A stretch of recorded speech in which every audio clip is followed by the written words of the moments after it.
Minutes past 8 o'clock hour. Chris Lenois back with you on the Green Mountain Mornings program on this Tuesday, December the 20th. Joining us for the remainder of today's Green Mountain Mornings program is Mike Faher, the reporter for VTDigger, The Commons, and the Brattleboro Reformer. Always good to have him in here talking about all the stories he's covering. Good morning to you, Mike. Good morning, Chris. And what a week's worth of stories that you covered. Yeah. Any one of these stories here that we're going to be talking about this morning, I think could be considered a lead story. And we were just remarking how it's hard to believe it was just a week ago that the Act 46 vote happening in the member towns of Windham Southeast Supervisory Union, trying to corroborate the vote and the wishes of the Vernon voters back in August when they said, yeah, we want out, we want to preserve school choice, so let us out of this whole district unification plan. Dummerston said, right, voting against it by a vote of 100 to 84. Now, I have Mike Hebert coming on the show tomorrow. Yeah. What shouldn't I ask him? What topics should I avoid? Should I just gloss over this whole thing? Is he angry? Well, I think when I talked to him the night of the vote last week, he was pretty angry. And I think it's understandable from Vernon's standpoint. They to them, this made total sense. And under the law as it's written right now, they see this as the only way to preserve their school choice. And so I think I might, he said that he felt Vernon was used as a pawn in the larger regional Act 46 debate. And you might ask him about if he still feels that way. I might ask him. I mean, Mike, he's supposed to come in here to preview the legislative session in his role as a state representative, but he's also chair of the Vernon School Board and has come in here many a times to talk about Act 46, Vernon's problems with it. Interesting, and I think people should go to your VTDigger story on this, with all due respect to the coverage you had in the Reformer the day after the vote, but you got more reaction from people for the VTDigger story, including Jody Normando, who I think that Mike looked at as an ally as he tried to build the case against district unification. Now, she would not say how she voted on it, but she certainly seemed to have concerns. What were the concerns for her and other Dummerston voters around Vernon leaving the possible union? I know, Jody said that she was torn. She considers Mike a friend, and she was torn about leaving Vernon out of the union. One of the things she was concerned about is she's not so sure that it would in fact be a wash financially, as the Windham Southeast leadership has said. I think there was some concern that Vernon would leave behind some debt in the Union District that other towns would have to pick up. And one of the things Jody said is, Act 46, in her estimation, has torn apart of a high-functioning supervisory union. Is that you think the overarching sentiment for Dummerston as far as this left behind cost? Do you think that's what drove it? Do you think it was something concerted in Dummerston on the part of people like, and I don't want to say it definitely was Ms. Normando, but she certainly has been very active and vocal about this. So if she had concerns, I'm sure she expressed them. I know there are other people who have expressed similar things. David Scholes in my studio before the vote and making mention of some of those left behind costs as well. Was this a concerted effort in Dummerston or coincidence from your standpoint? Yeah, it's hard for me to make an assumption, especially when you have a 16 vote margin with very low turnout. Right. That vote could have gone, if a couple more folks turned up at the polls, it could have gone the other way. I'm sure definitely there's some validity to the idea that, well, we don't know if financially this is a good idea. There may be some validity to Mike Hebert's idea that, there are folks who are opposed to the larger merger effort in Windham Southeast. And maybe some people thought, well, if we don't let Vernon out of the union, then it makes this whole merger a lot more difficult for everybody. Yeah.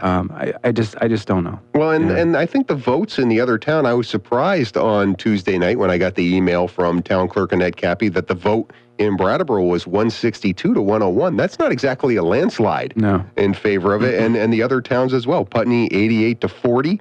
Guilford 55 to 36. 666 total votes cast, by the way. Just have to mention that for the numerologists out there. But it was not necessarily something that everybody thought was a foregone conclusion. No, and you wonder if there might have still been some confusion about what it all meant. I think, too, turnout played a role. And I know that there were time constraints, and they felt they had to do it this way. But, to have a special election sort of plop down in the middle of December, there just weren't that many people who were going to come out. No, Jill Stahl-Tyler in the week before trying to encourage people to come out and vote and trying to allay some of those fears here on the program when she talked about the idea that there's no financial burden added to the towns who are going to remain. And even though they weren't taking a position on the Vrexit vote, they certainly wanted to honor the wishes of the residents in the town of Vernon.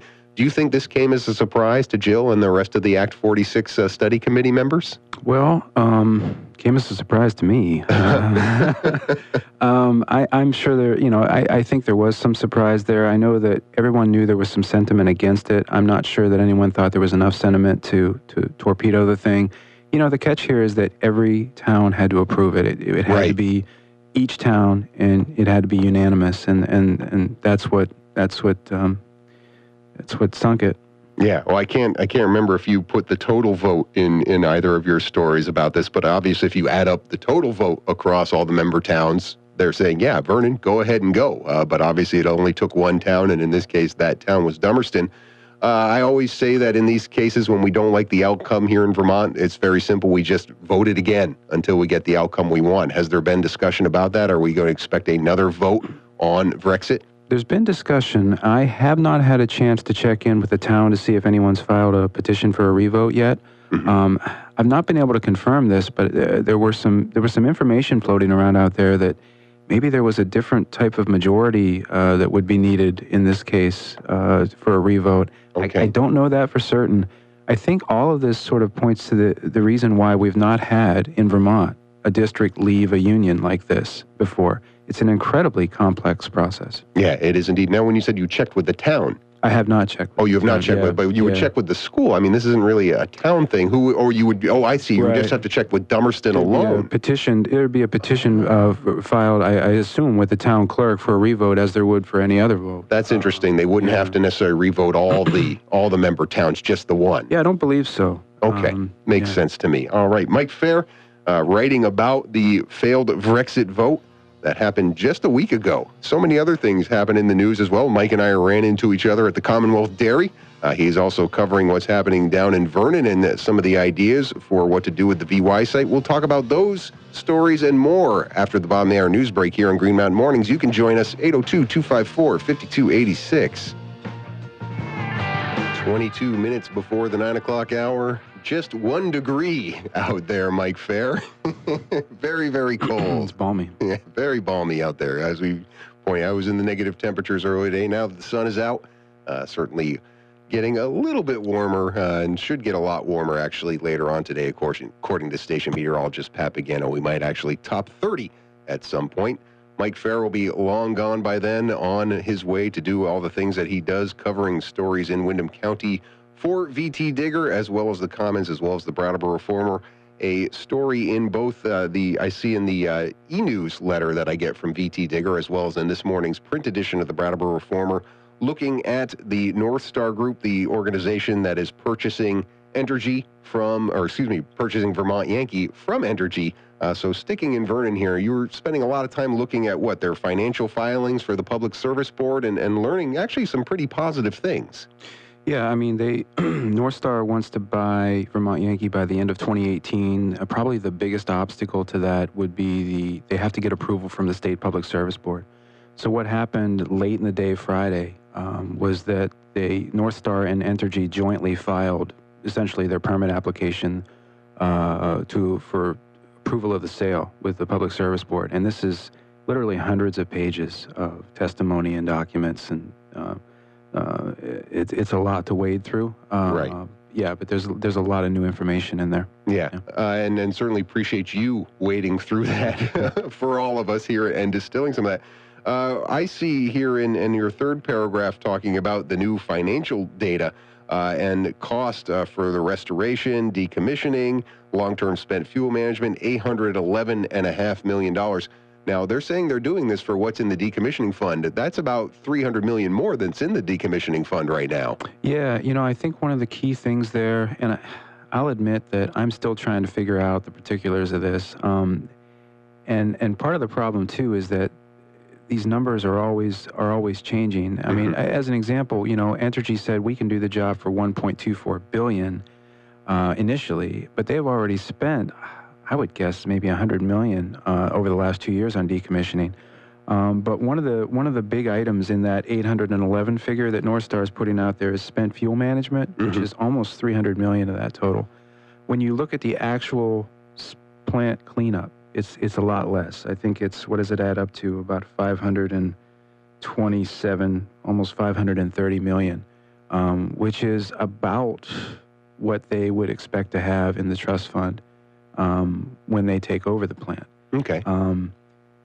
And how about when they talk about finishing the job on this accelerated timetable as early as 2026? What exactly does that entail? Because you're still talking a safe store measure here, right? They're not talking about removing all the nuclear material from the site. There's still going to be the casks there by 2026 if all goes according to plan. Right. Well, safe store is the technical name for the long-term dormancy that Entergy wanted to do. We're going to we're going to mothball it until 2060 or whatever. Right.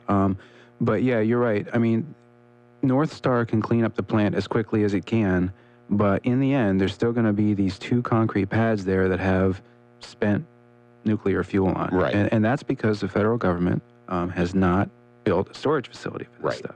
Now, the current projection from the U.S. Department of Energy is that they're somehow going to have all of the spent fuel out of Vernon by 2052.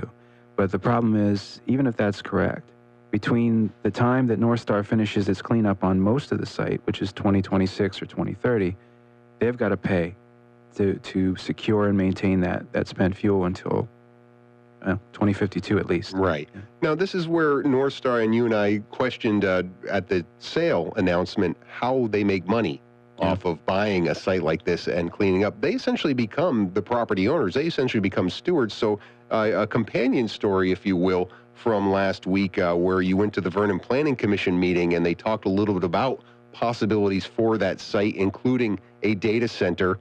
Matt Dunne coming down and talking a little bit about all the assets there of the Entergy Vermont Yankee nuclear reactor and the switchyard and the acreage all could lend itself to a business like that. That's to the good for an organization like NorthStar. They're going to be looking for profitable businesses to inhabit that facility and that acreage, probably while the cleanup is going on, I would imagine, too. Well, and that's one of the things we can't forget. I mean, that is a financial incentive for NorthStar here, whether they end up selling the property or redeveloping it themselves and reaping some kind of revenue from that.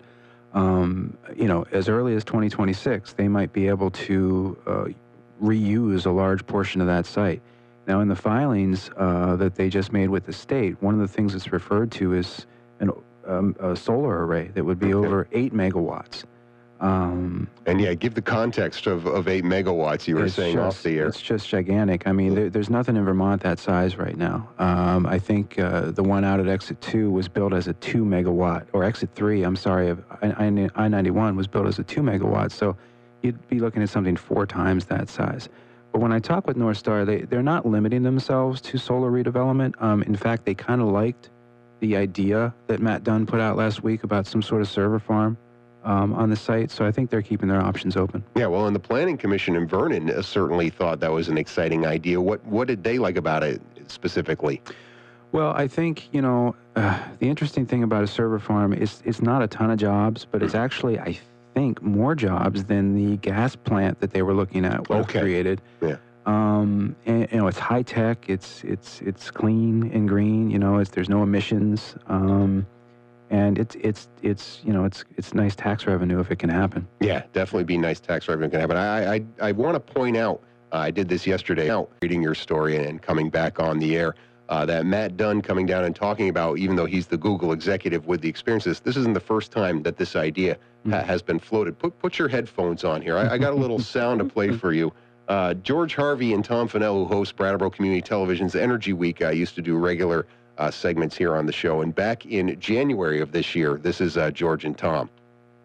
What Tom is saying is that you could use that location for something that's energy intensive. Okay. That has a lot of electricity moving in.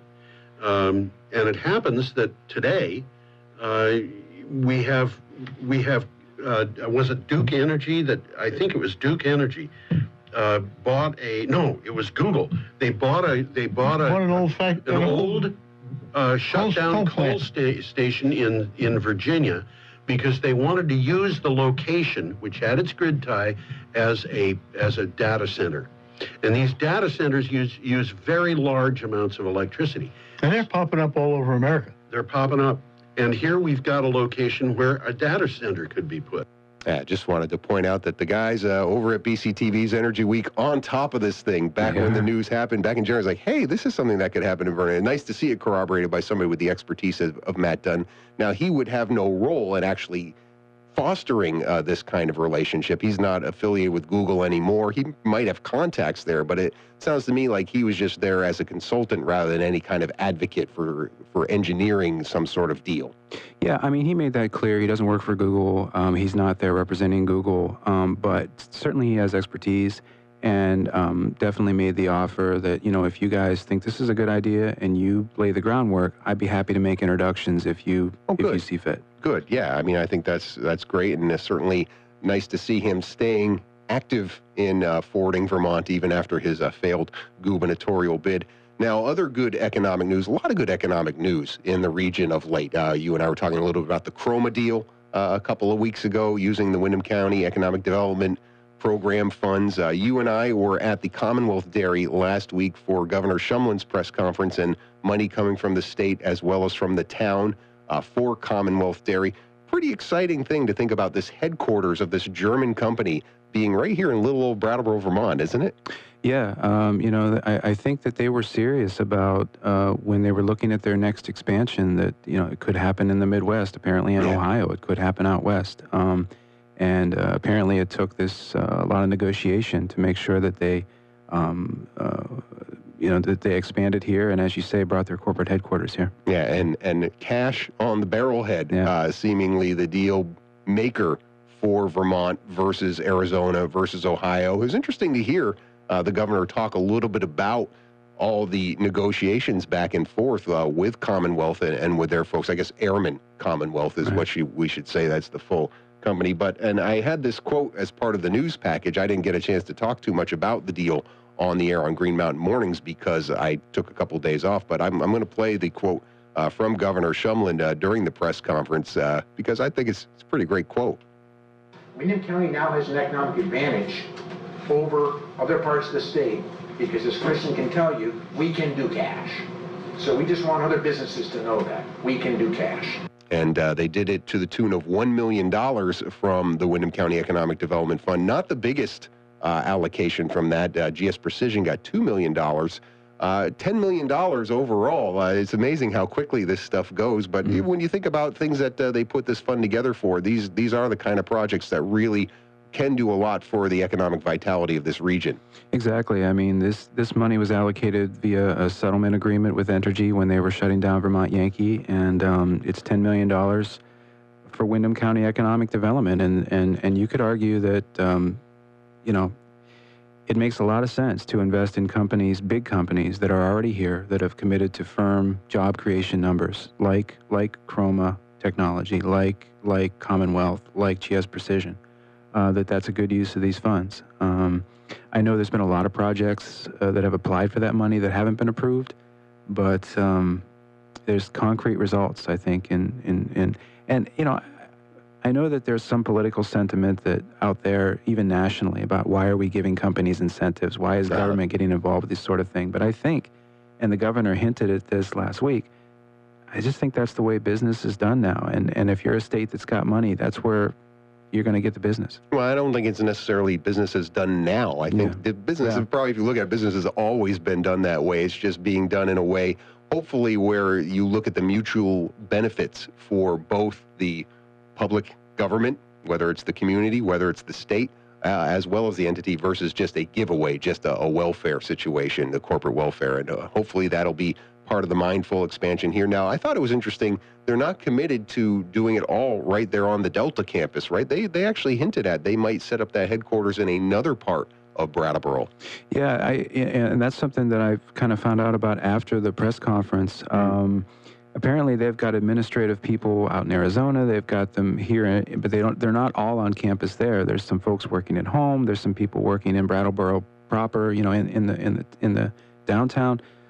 So the idea is let's bring all those folks together, and that may or may not happen at the Commonwealth campus now. Yeah, it could happen somewhere closer to the center of town. Yeah, well, they've got a lot of money now to explore all those options thanks to that deal.